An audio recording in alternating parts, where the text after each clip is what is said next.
Abi ni meke na me nye meke cheme won binye de manye fiake mene ashime mene ashijufo ni majufo na majufo won hie wo gadangbe kusum ni bi femo shishi lololo keje lebi ni wo yimi mene wo plan mi ahun mletwa na he ni wo yo na ji Kwabenya ni amiji he ni wo bo ba she Reeby multimedia he nya no wo he kejo ne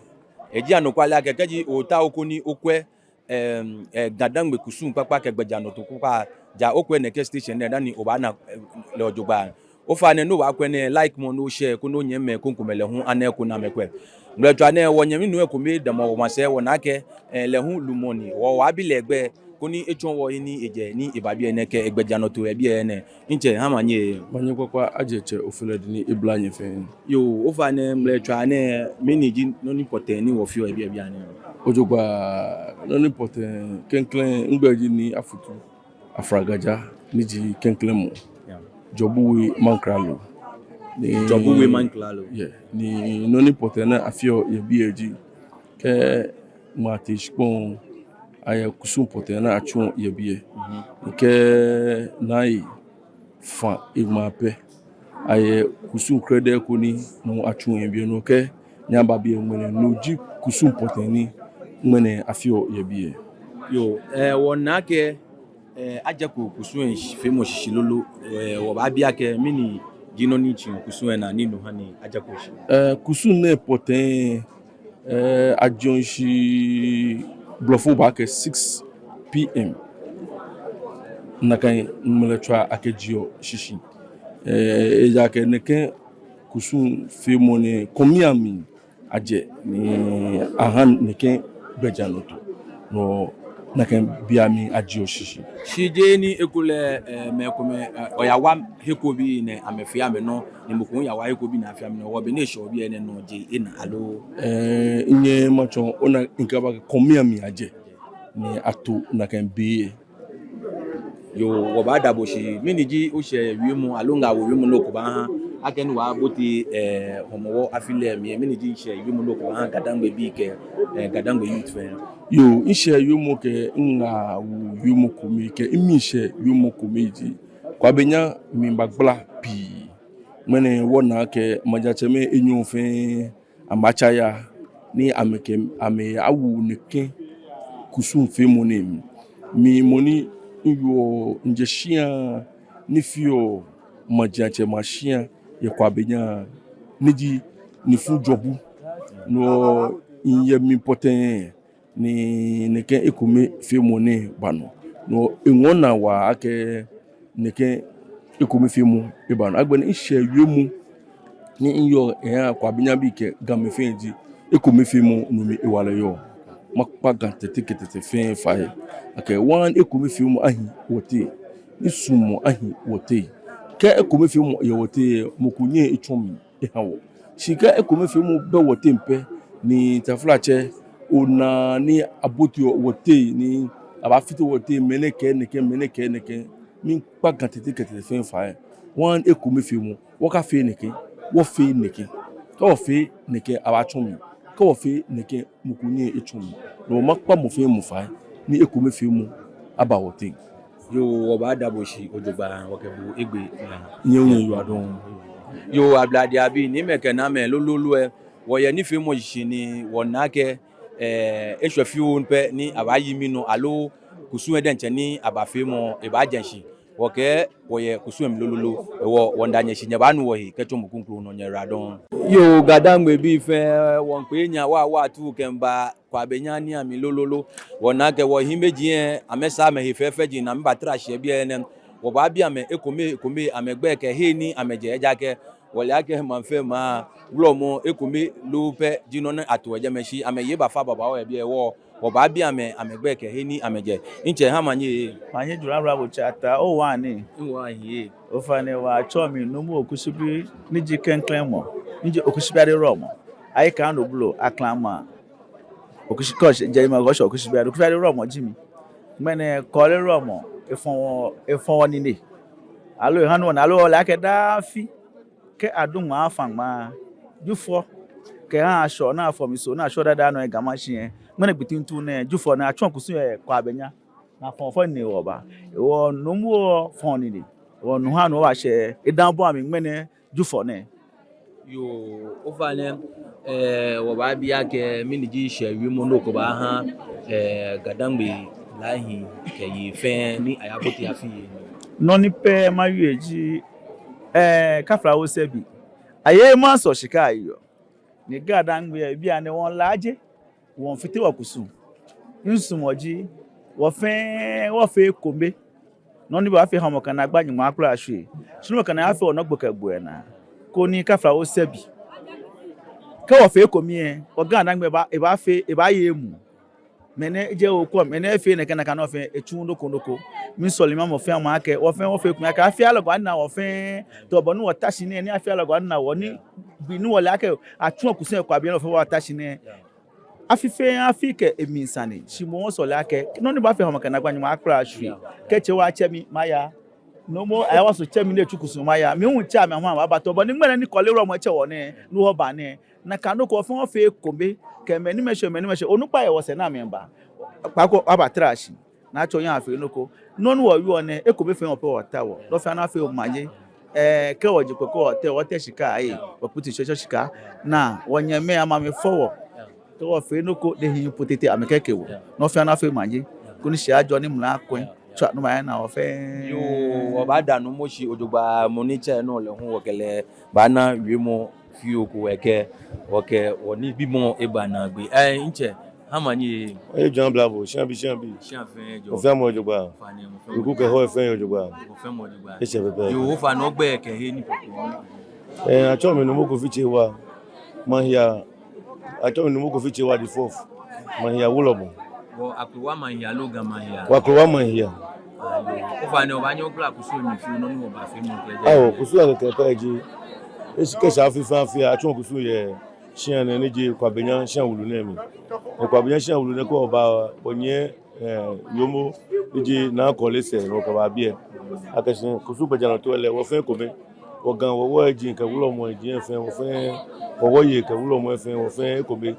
wo wulo mo po wo pe ni wo join wo fe ko me onupa ke oje block me no kun ekun ti ko fe le block ni omo mi okun ekun o ni wo fe ko me ni wo fe pe wo fi aye ko ni wo pe no alo wo nupa ji na ko le me ke ni bi le wo nupa na me yen wo yi ka che wo fi ako fe mu oba o kusu ne da ka yo wo na gbe na afa adunma na fa ma ni ji gbe ejufo ngene amecho kusu e bi wo wo to no wo fe oba wa ko ese ko ni kusu e fe o kusu e fe afi kumanye o ko aba bi kusu e chumo oba yo we radon yo ablade abi lololo e wo hien wo sande bi mo ke wo sande gba mi lololo kusun ele echenchon ehwe hin be twa fi open ni kusun e ba jenshin shi wona nu mo ayawaso ye bi ene wo ba sumo ko ni wokele agbasa ni fi o nu mo hamanye maye juna Blavo o wa ni won wa hin yo nu mo ayiwaso lo ayawaso aye wa so yo nche ogbe ke kusun plote ni wo ba chumo e bi ene ogla mi fi o chon wo acho mi numo omanye shiche gamblema ayiwaso blog ni mene beka na shine kenya bana wa yebie kaji waduma na fa abon ma fa pe le sanona ke jufo dani ba sheso na ba shu dada no gan wo ba bie wo ba domo na akole aboyo se ni shu dada no yebie dani so e wo ya gan wa shu dada no alo wa kulu wa jiyan mi wo shu dada no ejimi wo ko ba na wo yebie be wo ba shu dada no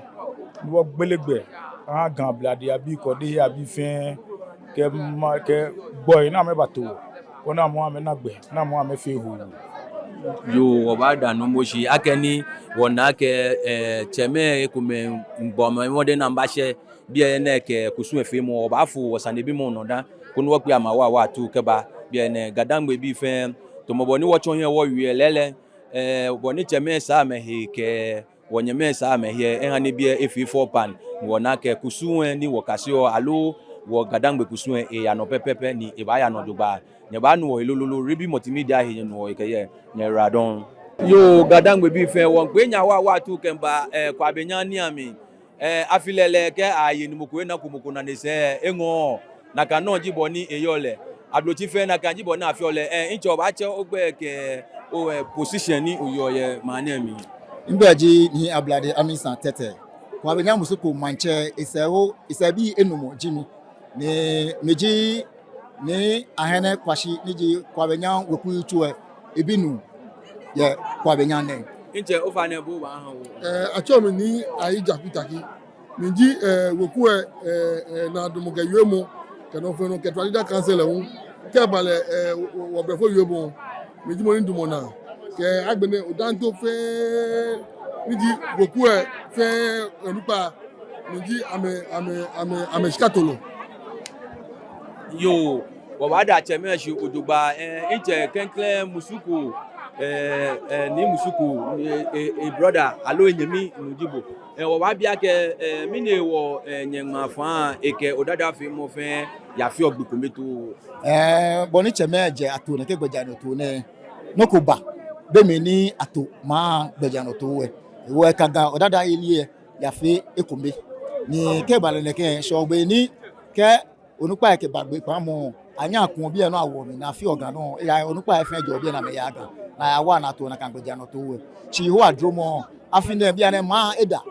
liboni ma eda ne le na kan jiboni me ni ba mi ele nwe isaka ato gbeja no to wo ni me ke na me shi wo na me wo me ha ofen me na gbine eji ake shi isaka wotashi ko ni wo ko ogbo ni isaka wo to gbeja no to ke ha ma fa dojino no ba ran ni ake wo wa yi fe ke ni me ke na me manche me ke asafu ache me asafu anye me fe no yo fa ma na e ba pechi na mba yi ne ke ni fi mo ne udase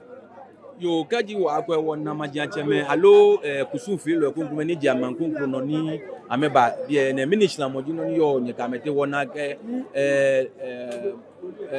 okushi bi ade wulomo ke ayiwa so wulomo amefen ameba bi ne ekume ba bi ne me ni wona igbe no ka ma gbasa na igbe ncheke chogbu minish la mo yo nye kamete anokwale yeshiba mi no ni jiji Kwabenya jakruwa ko ni ato eche ewo ameke akruwa koko me ni yo popa no fe yeshinamu ojogba ajenche ake be kume ke she yala ake weku yo ameya ma wa me na fio yala kama ame na ekwe won na ekwa me ba na mke wa fe wa chamu do fio yala ni yo emu wo ba na ke shi ne ken pa chamu ne ete no ahun ke ba shi wo me na bi anone we ha ni onupa ni yo bi na fe ameba ke gbe pan mo kome ake shi lele konye mi se gba bo wa le lepo wo ameba na mba wa wo ya wo fonde wo cha me hu akashi lele ene she wo nwa fa be she ametro hie wo ti wa me le she wo no amba na mba wa wo dojino ni jipa chamo ni yo wo ka metin wo na me ba bi ene yo inche ngretwa ne wo abwa ke mini ji she wi mo ni okoba ha gadangbe bi fe je Kwabenya ngbe ke bi pe shinwele wo ba o ke wo PRO ba ji mo ni ba wi inche mini ji she wi mo no yo ke ha gadangbe bi fe ka wo Kwabenya bi pe nga go gan fe nga o ya do ke wo ke Kwabenya sane ya to ni bi aye maka ge ga adangbe popa na fe no ke ga adangbe bi fe e ko fe mo pet no yin a ni ne ke inti ke mi jane no ani ne ke kusu ne for be baba o yi fe mo ni mene wona be ni shikamo yo mene ni we ke abewe shichamo chamo ke ko fe mo eye omanje ba mi no mi ke ngawo gan adangbe bi fe ageshi e ko be fe mo pe no ni ko ba ya we ko nyemi ale nyemi bi ale bi che ale che ko ni watashi ye jolebi ne ke anyunya ke ni bi papa efe ababo awo no ke o ga mo to Kwabenya ni bi aye ne eyan gashi e ko fe mo ni yo na kanu e ko fe na kanu be fe ni kan ga adangbe te ga adangbe bi ate eyan ga asa de yin samu ni ne ke ni bi ne na ya no mene no ka do nke ba fu get credit ba wache ni mi sa jajumbo ni je ko be de choice cause le je ni ke e ko fe mo na shishi lo won fun ya macheme ke madamo rupai ke wulo me fe gbe amete mo ko wa techi to we ni mi sa techi ne bu agan fe na ko ni kuni ele abaga yo wabada woche ke wonyamile shi ojogba ake be ewo wo fen nga eke gadangbe shene ya ha gadangbe bi fen ake kana kuchu ku etitomo ba nyami ale nyami kuni wasa afien wo hin shife neken ka bi wo shaka ake wo ye ka bi wo she aka ake wo ye chi ma twanye tu ngbe ni makenya ke lololo ekusun aje kunshi mantia cheme ke wo ye ke kusun fi lo amenye gba memba lololo won pa memba lololo won no fonu ba ya no bi wo kwa wo ko ba hanye Reeby multimedia no di ni wo yo like mo no share ni onyamiko alo nyanyuko le ho aneku ni ekwe twa no manye drum bla wo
Yo abladi abi ni meke na me gadangbe bi fe won kwenya wa tu kemba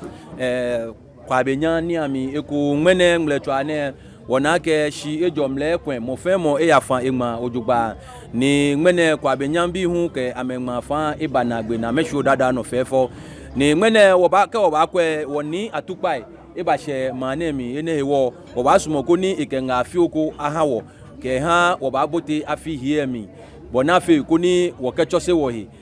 wo oblanya bi ke oblanya bi numu hawo manye drum blanya then mane Kwabenya bi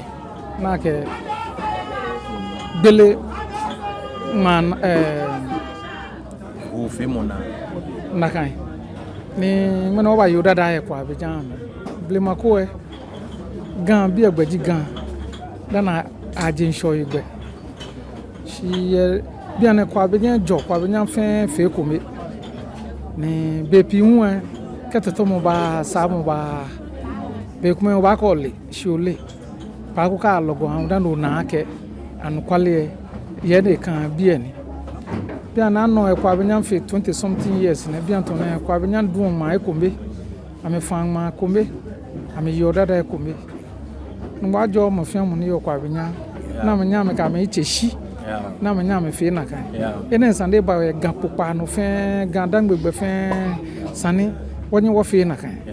ayake no ni ewo ame fe na kan na me ba jo ame peji gbogbe wo e gan gbo ko beni gbe owo si wo gan me no wo gbe owo yi ayake wo ke wo ntwa no ni san wo tashi no wo yue wonye wo tashi ja wo ke to police station da no ni san water shin wo yue wonye wo yue keke wo ketun court keke agbene wonye me onye na me tun ni wo ka jin han lawyer fue ke judges wona me fe ejewo moko fe ko noko fontaine ko fe ko noko chantaine ko fe ko noko igbenyo ko fe ko noko si wo game no wo no wo fi wo gbe owo yi ni mene shi le ba Kwabenya mo ne ba e fi ai e ba e wo gan popa ne fe no ko ne anu oblahin ko blaye ni yo gidigidi fe na afio amena tui bepi e ame un cosmo moko na fele no ko o e shana o ka afio ni neyin bo ma amena tui ka amena tui aba na sanjiana sande le baba ke ba e ba joken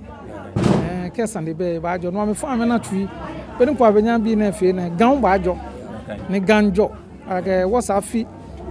last year ni o ne 2 years ago gan no lo adno ahun shafi ne ona ko moko kote ko ne fun kete moko shia e den twan ke gan den che chaka mo agboba wada wo manche me fe ni yo ganshi wo men wo nu ame hihie san wo chi wo benka me no wa bia me san shekula no wo nu ame hihie wo ta shi ke won juwe ni bi ne ko eche le fe ni ne o chi wo benka ole wa bi ole san ko abile san ne gun agbene ko tai ko no yuo egbe no yuo ko chi o benka ele ke ko yuo wo yuo ko no ko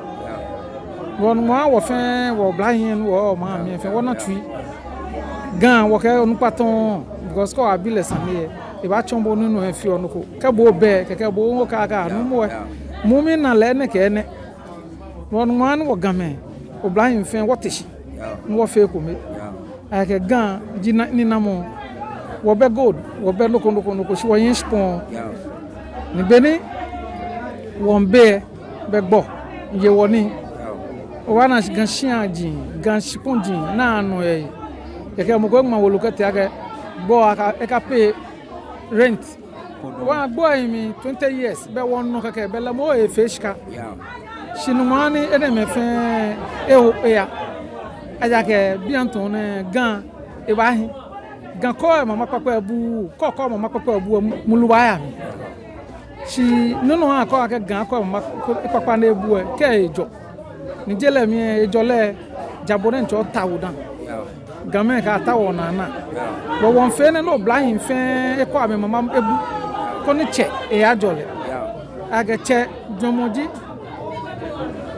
mo fe mo shoji e bi a school sko wo bi le school be dey a school o shu e ba mi si wo fe wo shoji gan wo blind ni yo mi ame ji gan je wo sampa no no ajo ame tu ni yo mwen fe ejo e ba shia mi wo ke ye den fe o blind fe ni yo ke wo man cheme wo man yeme sande fe sande na kwa ba shia sande ni anya atashi kon wo kwe ni gan wo ka wo sande aka nye ko mende na wo bo men sorti ba bien tene ale wo no fi anu wo ka wo mu ne ba wa bi e fi o pe wo ba yue ko ni nu mo ani afine ni mi wo yo e gan ne wo sa afile eswele fenike no fi an wota wo woni ni ahye no ake wo jigan wo jigontin no fi an wota wo ni ba hye no le ko me fe mu mba ni twa no mani abrabo yo gadangbe bi fe bo ni nu mo ye gbe ke ne ekeke na kuchu ku etitomo ba bi aleche ni onupa alegbe ke ni gbe ke hu ale onupa wo npa fai to mo ne ewo ekenga we han gadangbe bi fe je Kwabenya bi pe je lese bi pe shi eke e solimo ke fa gbomo jake ekumefe mo aba gan kuchi ami fe bonafi koni kaji won ya file wo ke sumo ke ekumefe mo aye Reeby multimedia henye no like mo no share bonafi ko no nyeme konkro mele ho ana kwa kwe wonda nye shi nye radon twa no manje jula bla yo mle twa ne heni o ma na sho wo ke wosane gba ke wosane bi mo gba na gbe boni onupa yegba ameke keji onupa ju hepe eke nu eta ni wokunupa yo bi ene le hu oba bi le nga wo fi oko alo oba bi le kusu emi sajin enyoko bona fe kunu ke nga wo achona keke eyi obon nje ogbe ke position no yo ye ngbeji ni tete bondi ade koblan we kunupa ni tomoboni ni gonti chonye de yuye afine boni e ale odanche wona akachi ekobe fe momba e ya ga afine ba ho e no mo kebe nyemme ayeshia mene aje leke division ameka me yi no shin afine afi komi Kwabenya oye abewe ke niwe be san ba ho ne mene me fi ameno shi bi ane afi komi ni afi ni konti ejegan e ba ye wura se e ba jo no wo ham afi ne ni eso wa mo fi amo yu e ma mi ake e komi fi mo ni ba wo mo mi la kan ni wo kan ya yin o ndaju mo shi anke shi ha wo fi komi ni no fe no ya do jogba ke wo bi ni ba ni amena boni wo fi komi e amo ame cha no la kan ameka na ke shi mene le ke shi wo fe shi akomi wo je shi ponsan ni alo do ko e wo ife to mo wo mi egbla shi bia ne nyumbodo mo na e ko be fe mo mba wo wonda ni mo shi de chara no awo la kan yo nye fe nye iradon wo ba da wokunu pa shi ojogba tamobo ni wokunu pa eye egbe ke eke wo gbeke bi eni wo ba yo se wo kwemene wo shi tra mo ne koni won wo chira no koni wo se no ni ba afiko ni wo eku akaba na kandon ye wo Kwabenya ma ne mi eja ke be san ne ake twenjole ke eko mefe mo ye afile shimene shiejo mle ekwen ni wo ke Kwabenya bi onupa ife ni trashi me fe ni susuhi ake sani amohi koni afi bloku koni akecha mlu na ke ye afile wo ke mo fe mo iradon wonda mo fe mo shi ojugba na gbe jinu nya iradon twa no manje julo ablawo